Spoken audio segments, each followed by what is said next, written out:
going to talk about self-sabotage today. Something that I believe all of us struggle with from time to time. There are the mechanics of losing weight, logging your food, tracking, all of those things. Those are all super important, yes. But ultimately, get to your ultimate goal. The most important thing is your mindset, so that you don't self-sabotage or you don't just stop or get frustrated. Your mindset and your mind are the most important things in reaching your goals. Maybe one of these scenarios might sound familiar to you. Number one, I'm doing great, so I think I can definitely have that cookie. I'm doing so well. It's just one. I'm just gonna go ahead and eat it. You eat the cookie, tastes awesome, no regrets. You're doing great after all. A little while later, I think I'll just have another one. I mean, geez, 2 cookies, not gonna hurt me. You have the next one, and so on, and so forth. And I mean, I use the example of a cookie. It could be anything. It could be a glass of wine. It could be bread. It could be cheese and crackers. It could be anything. Or maybe this might sound more familiar to you. I can have this meal and not track it, not log it. It's fine. You know, I'm doing fine. So I'm just going to go ahead and I'm just going to have this one cheat meal. It's not going to hurt me. You go ahead and you have the cheat meal, and does it hurt you? No, for the most part, no, not at all. But then the following week, you do it again. And then the following week, it turns into 2. And then maybe the week after that, it's 2 meals and you're starting to snack. That's another example. Or maybe this one. I am so close to my goal, just a couple of pounds away. So, you know what? If I have a bad week, it's really not going to matter that much because I'm super close to my goal and I know I'm going to get there in not much time. No. Now is the time that you don't want to slow down. Now is the time that you want to go for it and reach your goal. All 3 of those examples are forms of self-sabotage, and there are so many more, but those are 3 of the pretty much biggest that I've encountered. So how do you stop self-sabotage? How do you stop sabotaging yourself from reaching that goal, right?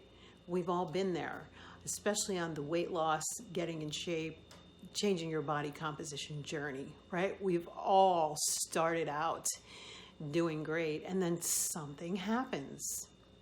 Sometimes we don't even realize that we're sabotaging ourselves with our mindset, with where our brain is going. It starts with your why. And now when I say your why, I'm talking about your why that is your emotional why, not just your why like, well, I want to lose weight and get in shape and look better because I have a wedding to go to in 6 months. Well, that might be a why and part of your why, but that's not the why that makes you feel something. Let me give you an example of my why. You know, I want to look good for a wedding in 6 months. And then you keep asking why. I want you to ask yourself why 5 times. It'll go something like this. If someone were asking me, what is your why, Lucinda? I want to do this because I want to lose weight and learn how to eat healthy. Well, why do you want to learn how to eat healthy and lose weight? Because I want to feel good and I want to look good. Why do you want to feel good and look good? Because I would like to grow old gracefully. Well, why do you want to grow old gracefully? Well, I want to grow old gracefully because when I get older, I don't want to have tons of doctor visits that I have to go to because I'm unhealthy, and I don't want to have all of those doctor bills. I'd rather spend the money now and learn how to eat healthy, lose weight, eat good food, rather than not. Well, why don't you want doctor bills and doctor visits? Because I'm afraid to die unhealthy and overweight and out of shape. Bingo. That's my why. So that really is my why. I want to grow old and be in good health, good shape, sharp in my mind, and not die sick.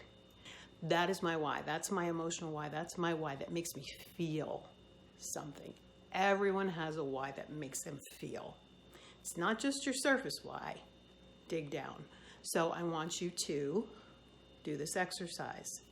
Sit in a quiet room when you first wake up, before you go to bed, whenever. No kids around, just you. Ask yourself why. Why do you want this for yourself?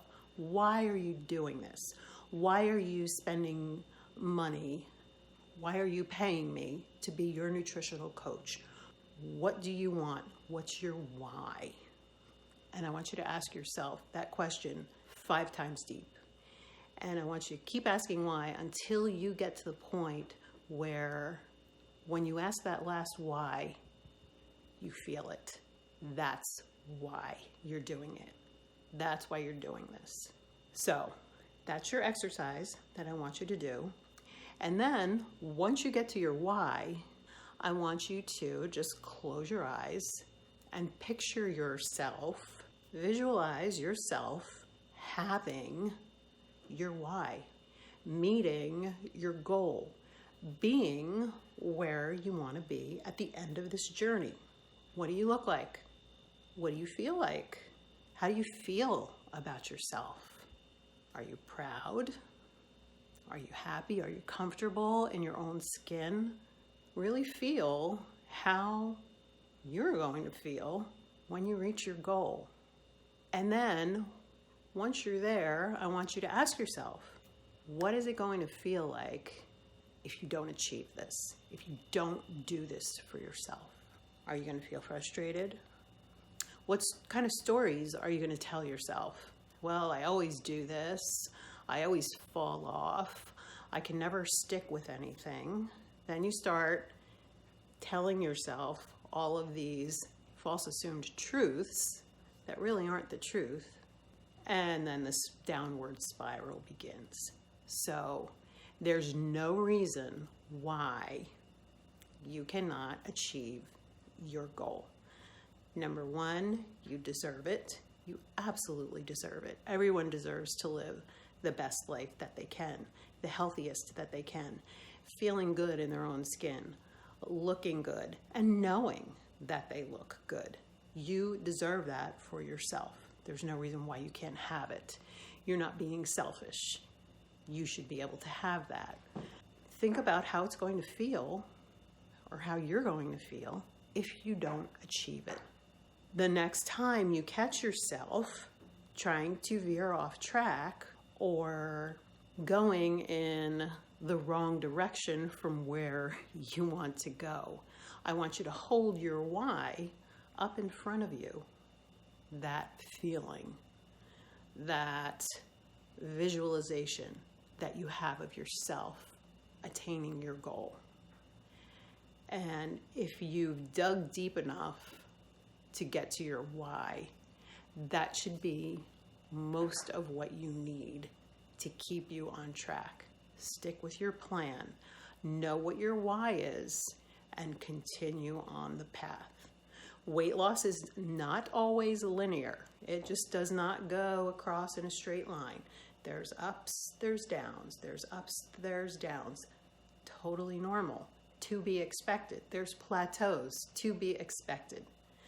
But stay the course, keep your why in the forefront of your mind, and know that you're going to meet your goal because you deserve that for yourself.